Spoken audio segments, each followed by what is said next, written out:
Hey guys, it's your favorite Unk here. Go ahead and click that subscribe button below so you don't miss a single episode of Nightcap. That button right here. Come for the sports, stay for the stories. All right, guys, the Lakers are planning to offer the head coaching position to UConn's coach, Dan Hurley. The sides are expected to have increasingly serious discussions in the upcoming days, with the Lakers motivated to lure Hurley from college basketball. I don't know if I've ever been more shocked, one Laker official told the LA Times. Woj first reported early Thursday morning, sending a shock wave throughout not just the league, but also through the Lakers' own building. For weeks, the expectations, they said, I heard, everybody been saying, JJ Redick is the front runner, and he still could be. But with this news, it seems like the Lakers are very, very interested in luring Dan Hurley, the two-time back-to-back national champ from the UConn Huskies, to be their next head coach of the Los Angeles Lakers. What you got, Ocho? Jose, so listen, obviously you told me to get better and not just studying the game of basketball, but being able to sit down with you and Gil and be able to talk about it. So what I've done, I've taken initiative and I've been very assertive myself in using my connections and my resources. So I reached out to Rob Pelinka and Jeannie Buss myself. You know, I'm not saying I'm Sham, I'm not saying I'm Woj, but I wanted to get up on the beat so I can know what I'm talking about when it comes to the Dan Hurley situation. So I talked to Rob and I asked Rob, listen, I understand what Dan Hurley has done at UConn. Obviously, he's built a dominant program. He's won a national championship the last 2 years. Do you think the transition, statistically, when we talk about college coaches going to the NBA, do you think that transition will work as well, even with what he's done at the college level? How will players take him? How will players accept him? Will the players be open to being coached by him as well? Whose team will it be? Who do you have to talk to first? Do you have to talk to LeBron or do you have to talk to AD? Will LeBron even be around? Like there were so many factors and variables that went into the short conversation that we did have. And for you, Shannon, So what did they tell you? You talked to him, so what did they tell you? I know I can't give you much information because we got listen to me. We got listen. No, y'all laughing. I'm dead serious. Now I talk. Okay, so tell us what they told you. I'm telling you. I asked the questions. So what did they tell you? Do you? Okay. I'm going to tell you. I asked. They said because of his tactical acumen and his ability to coach college players and develop them into somewhat of an elite stature. They say the transition will go very well for the Lakers. And obviously, all the players on the Lakers are elite. AD is elite. LeBron is elite. And then you have the supporting cast as well. And I'm sure that will gel well together based on how well he's done at the collegiate level. Now, statistically, Unc, I'm asking you, Gil, like I asked you too. Statistically, how well do college coaches do when they transition from college to the NBA? Well, obviously it's different. Because you're coaching grown men as opposed to kids. Kids are trying to get to the NBA. Everybody that's on that roster is already in the NBA. It's different. You can't talk to them like you did college kids. More times than not, you're not going to curse those guys. So it's a learning curve for sure.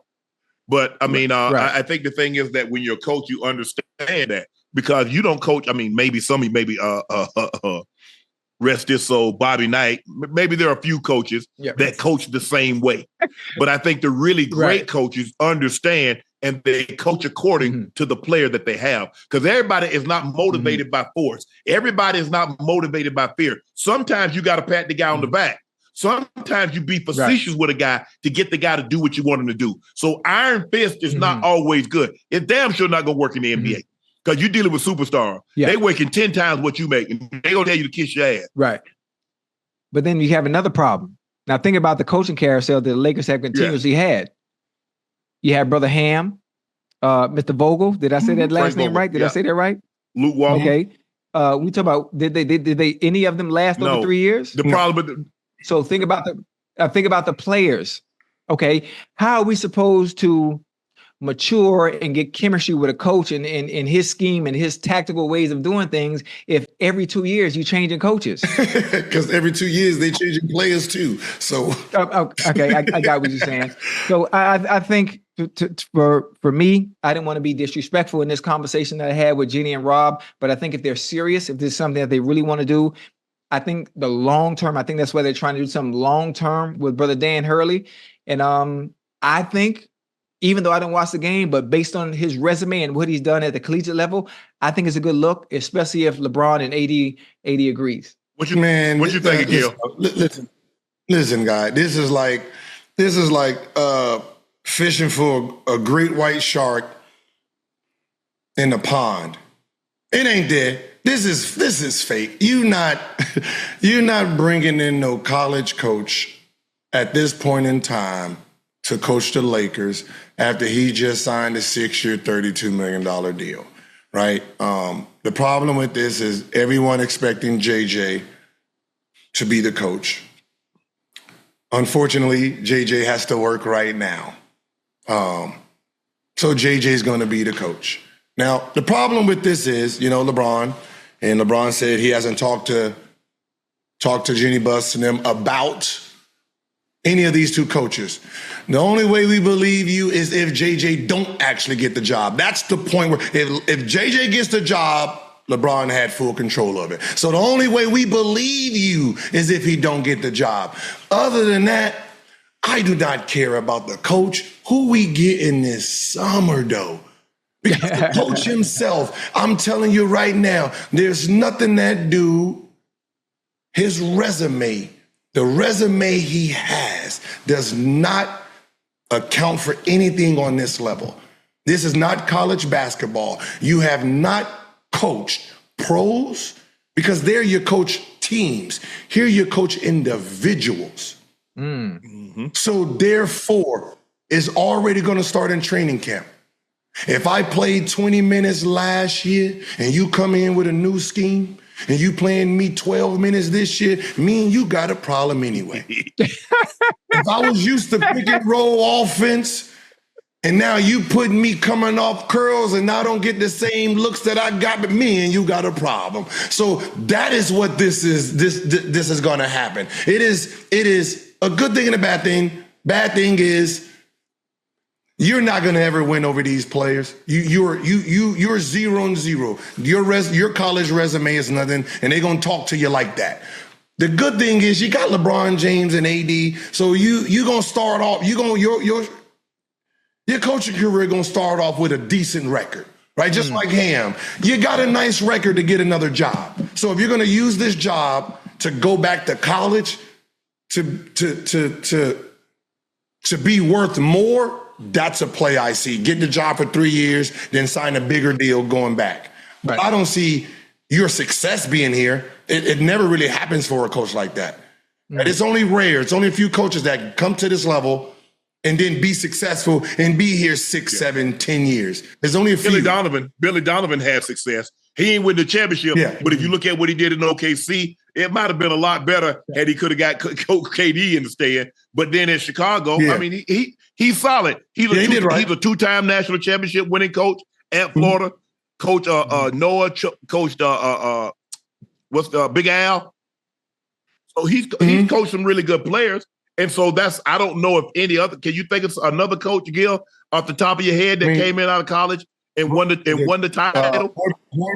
Was Hoiberg? Fred Hoiberg. He was terrible. Right.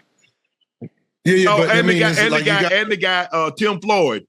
You remember from Iowa State that ended up going to Chicago to try to, after Jordan them left? A little bit of Rick Pitino, right? But Rick had some good years at Boston, and I think he was didn't he go to Jersey? Oh, Calipari. Calipari was at the Nets. That's what I said. It's very slim. Let's just say that. Okay. Well, with that being said, obviously, statistically, the coaches haven't done well. College coaches haven't done that well outside of Billy Donovan in the NBA. So, listen, from a player's perspective, hell, I like what Gil said because they don't talk about none of this. None of the big-time analysts don't talk about none of this. How are the players going to feel? So basically what you just said about his resume not really mattering coming into the NBA. So are you really saying JJ Redick is really the better suitor for the job? Well, Brad Stevens came out of college too. He was at Butler, back-to-back national. They didn't win, but he ended up. He was their coach when they went to the finals. Wasn't he the coach? No, was their coach? What's his name? The one that's at Houston now, Gil. Odika. My Nigerian homie. Yeah. I can't think of his name, but what's his name? I don't know. I don't want to butcher it. Odama. Yeah, Odama. yeah. I don't know how to say No, it. he was a bench player. You know, yeah, him. He was a bench player. What's his name? Yeah, what's his Udoka. Yeah. Yeah, him. I mean Udoka. But I think I think it's all fool's gold. But listen, me as a businessman and an outside thinker, this is how I look at stuff like this. If you're really gonna give this a chance or think about it, I have a 6-year, $32 million deal. So that's about $5 million a year, right? Mm. That means I'm making 5.5. So in 3 years on that deal in UConn, I'm gonna make 15 million. The deal that is reported, I'm gonna make 10 million a year. Now, so if I can get this deal, that means in 3 years I make 30 million, 15 more than the 3 years from UConn. Yeah. My record of being with LeBron and AD will be pretty nice. Bottom line, right? As long as they stay healthy, bottom line, I'm gonna have a over 500 record for those 3 years. I might get a Western Conference. If they sign some great players, I might get a championship. Go back to college. Yes, he could always do that. Now, remember when I'm on a $10 million, $30 million, so I already made the money I would have made in 6 years. Now I'm worth a lot more. Now I'm talking about, hey, 6 years, 60, 70. I done double dipped, all because the big leagues wanted me. It's what Euros do a lot too. A lot of Euros don't come over here, right? Because all they do is they come get drafted. And when they say, oh, you got drafted, now my value triple my pay. Yeah. So his value increases. So the only way he can get out of that contract is to sign here, make that 30 million, go back down and sign a brand new $6 million deal. And you already doubled your profit. Because he can always go back to college. You look at Rick Pitino. He went back to college. John Calipari. He went back to college. But what school? He go to any school. What school would he go back to? Do you coach in the NBA? Wait a minute. Hold on. If UConn, if Dan Hurley leaves UConn and they fill the position and he coaches for the Lakers for 2 years and gets fired because they don't do well, how the hell he gonna go back and take somebody's job? He ain't got to take that job. He ain't got to go back to UConn. How you think Rick Pitino went back? John Calipari, they went back. They didn't go back to the Nets. John Calipari went back to Memphis. And then guess what? Parlayed the Memphis job into Kentucky. Now he's at Arkansas. Rick Pitino left Providence, went to the NBA, then I think he went to Kentucky. He went from Providence to Kentucky to NBA, back to Kentucky. Mm-hmm. So, it happens all the time. Yeah, but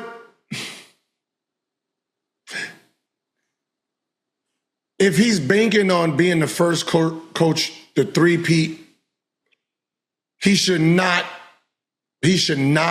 have that as a reason to stay, because that is most likely not going to happen. You lost your best player to the draft. Player of the year, 2 years straight.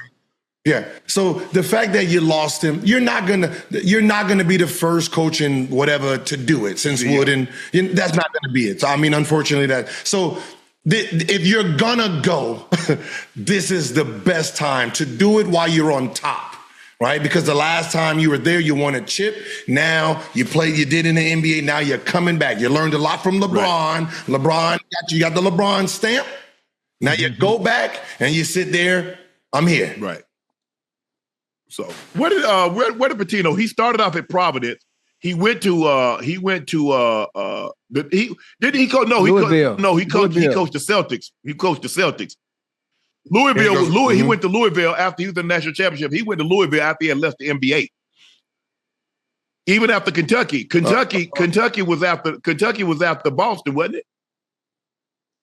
No. So So Kentucky was before Boston. Okay. So he went from Kentucky to Boston to Louisville, and then he went from Providence. He went from Providence to the. So where did he go after Providence? Knicks. Okay, that's okay. That's what I kept. Yeah, because I know he left. He went to the NBA after Providence. Yeah, no, because so he was a Knicks assistant coach and then got the job in Providence and then came back to coach the Knicks, then Kentucky, then Boston, then Louisville, then Puerto Rico and Greece, and now he has St. John's. Okay. Now we know. Now Calipari was at UMass to start, right? He was at UMass with Canby, the Canby man. Parlayed that. Oh, he had Canby? Yeah, he had Canby. And then I think he parlayed that into the Nets job. And then he left there. Didn't he go to Memphis? And from Memphis to Kentucky to Arkansas?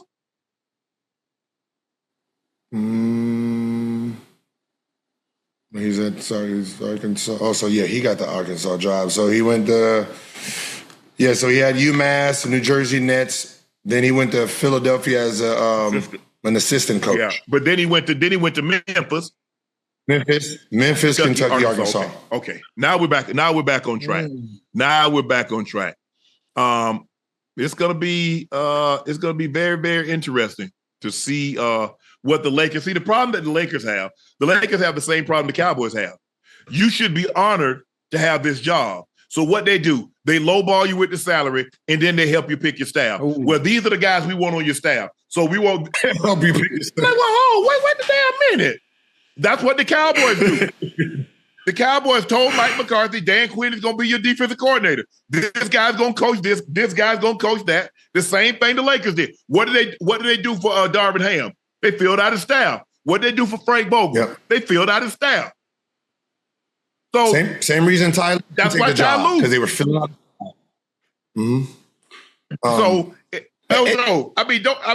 Hey, check this out. You gonna get the job. Hey, you gonna hire Shannon. You gonna hire Gil. You gonna hire TJ. You know what I'm saying? Hold on. How you gonna tell me who I hire? But that's what they do. Right. And then they lowball you because you should look at it as an honor. You coaching the Lakers. You're coaching the Cowboys. Work for us, yeah. So you go back and look at the Cowboys, how they do business. Mm-hmm. They hire your staff for you. See, with moves like this, Ocho, the Lakers organization, their motto is entertainment first, basketball second. Right? This is the NBA Finals. Game 1, they interested in a coach. Right? Because they know it's going to make news. Right? And they're taking over the headlines. Game 3, it might be a whole nother person. Game 4, listen. They like the girl that come out there with the skirt and the chi-chis up. Maybe they want you to look at them. Right? Yeah. They're gonna do whatever. They're gonna keep walking past you till you be like, woo! That's them. That's their motto. Their motto is we sell entertainment first. Where the Cowboys? Who's the first one to have cheerleaders, Ocho? Huh? Oh, okay. Cowboy. Ain't nothing changed. Ain't nothing changed. Yeah.